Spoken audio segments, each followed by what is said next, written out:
Assalamu alaikum. Dear student, today we are solving 2015 income statement of ICOM. Normally, for income statement in a question given trial balance, यानी question में trial balance given होता है, उस trial balance को आपने देखना होता है और उसके साथ कुछ एडिशनल डेटा होता है फॉर एडजस्टमेंट। ट्रायल बैलेंस अगर अरेंज हो डेबिट क्रेडिट तो आपको रेवेन्यूज यानी इनकम उसकी मिलेगी क्रेडिट साइड पे, और अगर सेल्स इनकम है इसका मतलब है कि वो ट्रेडिंग बिजनेस है और वो आप वहाँ से पिक कर लेंगे और उसको आउटसाइड कॉलम में लिख देंगे। तो इस सवाल की इनकम सेल्स 7,50,000 है, इसमें कोई करेक्शन और एडजस्टमेंट नहीं थी तो एज इट इज आ गई। उसके बाद आप डेबिट साइड पे जाएंगे और देखेंगे सेल्स रिटर्न एंड अलाउंस और सेल्स डिस्काउंट। तो यहाँ सिर्फ सेल्स रिटर्न एंड अलाउंस था, उसको हमने इसमें से रिमूव कर दिया, माइनस कर दिया। उसके बाद जो ये 7,45,000 आया है इसको हम कंसिडर करते हैं एज ए नेट सेल्स। उस नेट सेल्स में से हम रिमूव करते हैं यानी माइनस करते हैं कॉस्ट ऑफ गुड्स सोल्ड, वो कॉस्ट गुड्स की जो हमने बेच दी। तो अब उसके लिए या तो हमें टोटल कैलकुलेटेड गिवन होगी या कैलकुलेट करनी होगी। तो कैलकुलेशन के लिए हमें ट्रायल बैलेंस में बिगनिंग इन्वेंट्री दी हुई होगी जिसे हम कहते हैं मर्चेंडाइज इन्वेंट्री बिगनिंग, जो कि 80,000 इस क्वेश्चन के अंदर गिवन है। उसके अंदर हमें कुछ एडिशन करना होगा, जैसे कि परचेजेस जो हमने ड्यूरिंग द ईयर माल खरीदा है बेचने के लिए, उन परचेजेस को हम इसमें ऐड कर लेंगे। परचेजेस ऐड करने से पहले हमें परचेजेस की कॉस्ट को कवर करना पड़ेगा, यानी उसको हमें अपने वेयर हाउस, गोदाम, शोरूम, अपने डेस्टिनेशन तक लाने के लिए जो भी एक्सपेंसेस इनकर्ड करना पड़े वो ऐड करेंगे।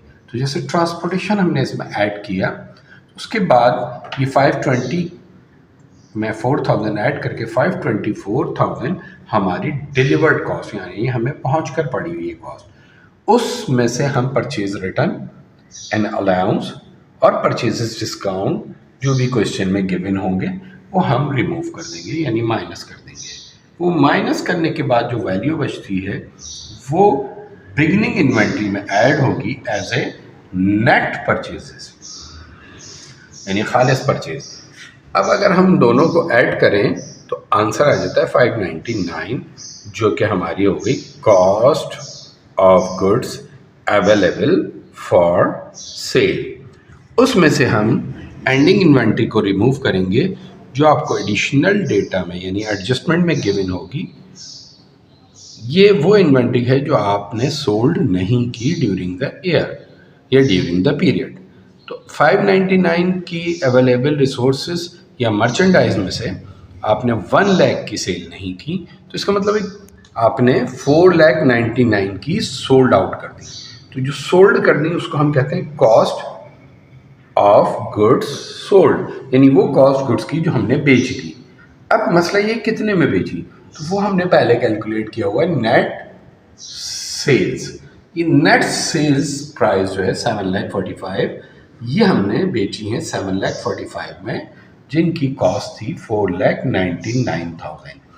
अब इस 745 में से हम इस 499 को माइनस कर देंगे तो हमारा आ जाएगा ग्रॉस प्रॉफिट जो कि 246,000 आ गया है, 2,46,000। अब इस प्रॉफिट को अर्न करने के लिए कुछ एक्सपेंसेस इनकट किए हैं, वो एडमिन और सेलिंग दोनों होते हैं, तो उनको हम अगर एक नॉर्मल हेड ऑपरेटिंग एक्सपेंस का नाम दे दें तो दोनों उसमें कवर हो जाते हैं। तो ऑपरेटिंग एक्सपेंस यानी ऑपरेशनल एक्सपेंस बिजनेस को ऑपरेट करने में जो खर्चे हुआ। अब आपको ट्रायल बैलेंस में एक एक्सपेंस गिवन था सैलरीज एक्सपेंस जिसकी वैल्यू गिवन है ट्रायल बैलेंस में 55, यानी ये 55 रिकॉर्डेड है और पेड है बिजनेस की तरफ से। लेकिन इसमें एक एडिशनल डेटा में एडजस्टमेंट है 5,000 एक्रूड सैलरी।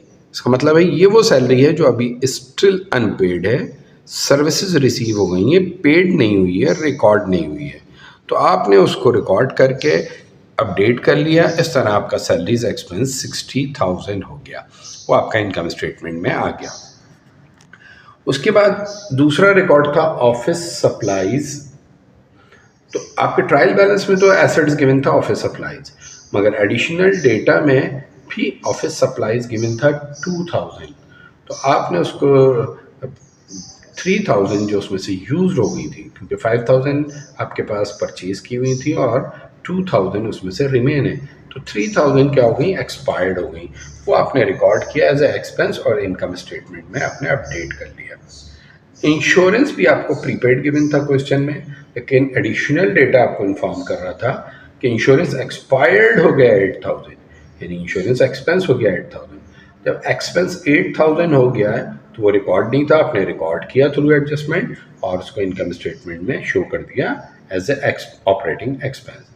रेंट एक्सपेंस में कोई एडजस्टमेंट नहीं थी, ट्रायल बैलेंस में 50,000 गिवन था, आपने डायरेक्ट 50,000 ले लिया। लास्ट एडजस्टमेंट आपकी एक्सपेंस के मुताबिक थी डेप्रिसिएशन की, डेप्रिसिएशन एक्सपेंस 5000 वो आपने रिकॉर्ड किया और इनकम स्टेटमेंट में अपडेट कर दिया।